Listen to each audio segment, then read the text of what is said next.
जय जय शंकरा शंकर महापेरियवा हर हर शंकरा शंकर महापेरियवा जय जय शंकरा शंकर महापेरियवा जय जय शंकरा हर हर शंकरा जय जय शंकरा शंकर महापेरियवा महापेरियवा महापेरियवा ओम गुरुभ्यो नमः नमस्ते गुरुनाथम कांची पीतम सुरभिजितम दिव्याना अभयस्तं कांची जगदुरं वसति अपारकरण सिद्धं ज्ञानदं शांतरूपिणं श्री चंद्रशेखर गुरु प्रणमामदानं कलियुगदेव कांचीमणि यूट्यूब சேனல் பிரத்யேகமாக நமது மகாபெரிய பக்தர்களுக்கு ஏற்பட்டுக் கொண்டிருக்கும் மனதில் ஒவ்வொரு நாள் ஒரு அனுபவம். அதுக்கு ஒரு தலைப்பு, அனுபவத்தோட தலைப்பு கோவிந்தாவுக்கே மறந்துடுத்தா.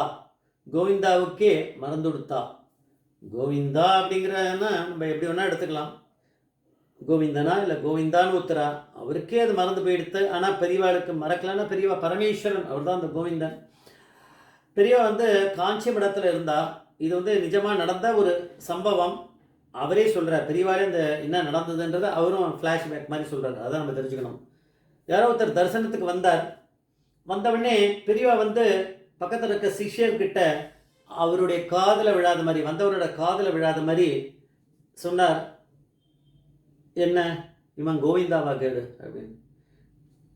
அவர் கோவிந்தாவா அப்படின்னாரு. அவர் பேசாமல் இருந்தார்.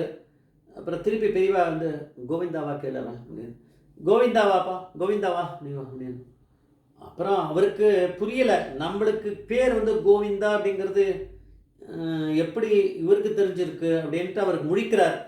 ஆனால் அவர் சொன்னாரா, எனக்கு எங்கள் அம்மா சொல்லுவா, எனக்கு பேரை கோவிந்தான்னு பேர் வச்சிருக்கா தெரியவா அப்படின்னு. எனக்கு அதுதான் தெரியும். ஆனால் எனக்கு அதை பற்றி ஒன்றுமே தெரியாது. வேற எல்லாமே மறந்து போயிட்டுருக்கு. மறந்து போயிடும் நம்மளுக்கு. சின்ன வயசில் எதாவது நடந்தது. பரமேஸ்வரனுக்கு தான் அதெல்லாம் தெரியும். அப்போ பெரியவா சொல்ல ஆரம்பிச்சாலாம், இந்த இப்போ இருக்கானே, அதை வந்திருக்கானே இவன் இவன் இருக்க இடத்துல ஒரு பிச்சைக்காரன் தினமும் வருவான். அவன் தரையில் உருண்டு ரோடில் அவன் பிச்சை எடுத்துன்னு போவான். கையில் ஒரு உண்டியல், அதில் மஞ்சள் துணி கட்டின்ட்டு கோவிந்தா கோவிந்தா கோவிந்தான்னு சொல்லிட்டு உருண்டுண்டே போயிட்டு இருப்பான். அந்த தெருவில் போவான். அங்கங்கே அந்த பார்க்குறவா ஏதாவது அந்த உண்டியலில் பணம் போட வரும்போது அப்படியே நகராமல் இருப்பான். அந்த உண்டியலில் பணம் விழும். அதை எடுத்துகிட்டு அப்படியே போவான். அந்த உண்டியல் ரொம்ப எடுத்துனா அவன் கிளம்பி போயிடுவான். அன்றைக்கி அந்த பணத்தை வச்சுட்டு ஏதாவது ஆகாரம் பண்ணிட்டு அப்படி இருப்பான். அவன் கோவிந்தா அப்படின்னு எல்லாரும் சொல்லுவாள்.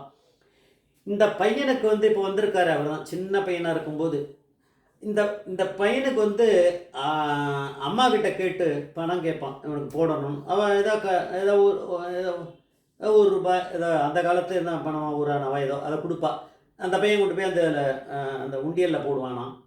அது போயிட்டே இருப்பான். ஆனால் அந்த அவர் வரும்போது இந்த பையன் போடுவான்னு அவருக்கு தெரியுமே. அங்கே கொஞ்சம் அப்படியே பார்ப்பார், வாட்ச் பண்ணுவார். அவன் போடுவான்.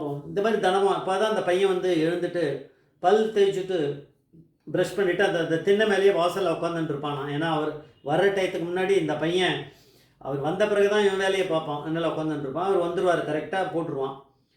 இப்படியே ஓடிக்கிட்டே இருந்து. இதெல்லாம் பெரியவா சொல்கிறது. அந்த இது என்ன நடந்ததுன்றது இது கதை கிடையாது, ஃப்ளாஷ்பேக் சொல்கிறார் பெரியவா. பெரியவா இப்படியே வந்திருந்தவர் திடீர்னு வராமல் போயிட்டார். ஏன் வரல அப்படின்னு யாருக்கும் தெரியாது. ஆனால் இந்த பையனுக்கு அவர் வரல அப்படின்னு உடனே இவனுக்கு ஜுரம் பிடிக்க ஆரம்பிச்சிருது. இவனுக்கு ஜுரமாக எடுத்து ஏன் வரலன்னு கேட்டு இவனுக்கு அழுது இவனுக்கு ஜுரமாக எடுத்து.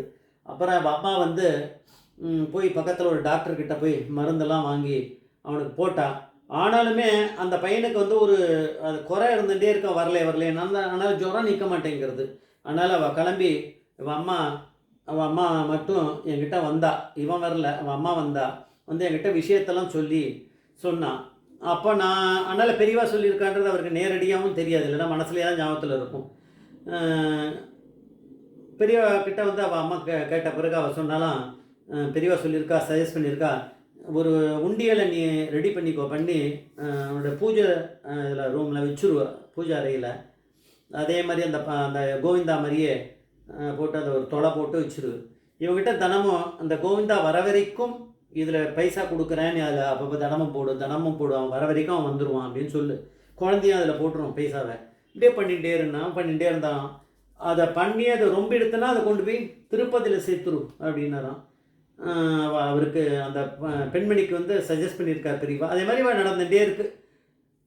என்ன இப்போ அந்த பையனுக்கு ஏதோ பண்ணிகிட்டே இருந்தான். அதுக்கப்புறம் ஒரு மெக்கானிக்கலாக ஏதோ பண்ணிகிட்டே இருந்தான். அதை எதுக்காக அவன் பண்ணுறான்றதை அவனுக்கே மறந்து போயிடுத்து. அவன் அம்மாவும் அதை பற்றி ஒரு சொல்லலை. ஆனால் விஷயம் ஓடின்னு இருக்கு. திருப்பதியில் கொண்டு போய் ரொம்ப அதை கொண்டு போய் உண்டியலில் போட்டு வந்துட்டுருக்கா போல இருக்கு. அது இன்றைக்கும் நடக்கிறது.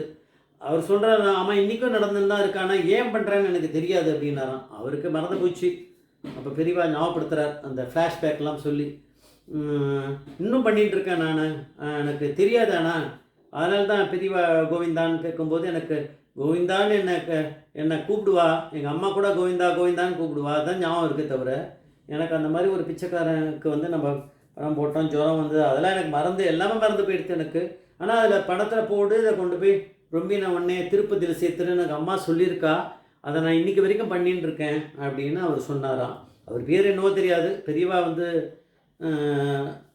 கோவிந்தா அப்படின்னு பெரியவா கூப்பிட்டு அந்த பேர் வந்து கோவிந்தான்றதுனா அவருக்கு புரியுறது என்னன்றது. அதனால் கோவிந்தாவுக்கே வந்து மறந்துடுத்தா அப்படின்னா, கோவிந்தாவுக்கு மறந்துடுத்து. என்ன மறந்துடுத்து? இந்த மாதிரியான ஃப்ளாஷ்பேக் ஸ்டோரி எல்லாமே தெரியல அவருக்கு. எல்லாமே மறந்து போயிடுது. அவன் அம்மா ஏதோ சொன்னதை பண்ணிகிட்டே இருந்திருக்காரு.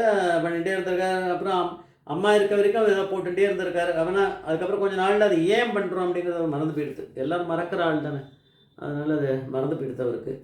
ஆனால் இன்றைக்கி வரைக்கும் அவர் பண்ணிகிட்டு இருக்காராம். ஏன் பண்ணுறோம், அதுக்கு எதுக்காக இப்படி நடந்தது அப்படிங்கிறத அந்த இதை வந்து சொல்லலை அவன் அம்மா. ஒரு அளவுக்கு ஆரம்பத்தில் அவனுக்கு புரிஞ்சுருந்தா சரி. அப்போ ஏதோ போனது, அப்போ விட்டு போயிடுச்சு அவனுக்கு. அது ஞாபகத்திலே வரல. ஆனால் அந்த ப்ராக்டிஸ் மட்டும் போயின்னு இருக்கு. ஒரு நல்ல பழக்கம்ன்றது எப்பயும் நடக்கும் அப்படிங்கிறதுக்கு இதெல்லாம் ஒரு உதாரணமாக இருக்குது. அந்த பையன் அதில் பணத்தை போட்டு இப்போ கூட அவர் போட்டுருக்காராம். பணத்தை போட்டு ரொம்பினோடனே கொண்டு போய் போடுறாராம். ஒரு நல்ல வழக்கம். அதை கிரியேட் பண்ணி கொடுத்தது யாருன்னா பரமேஸ்வரன், திருப்பதி நம்ம வெங்கடாஜலபதியான மகாபிரிவாதம். ஜெய் ஜெய்சங்கர், ஹரசங்கர் மகாபிரிவ பாதமீச்சரன், மகாபிரிவ பாதமீச்சரன்.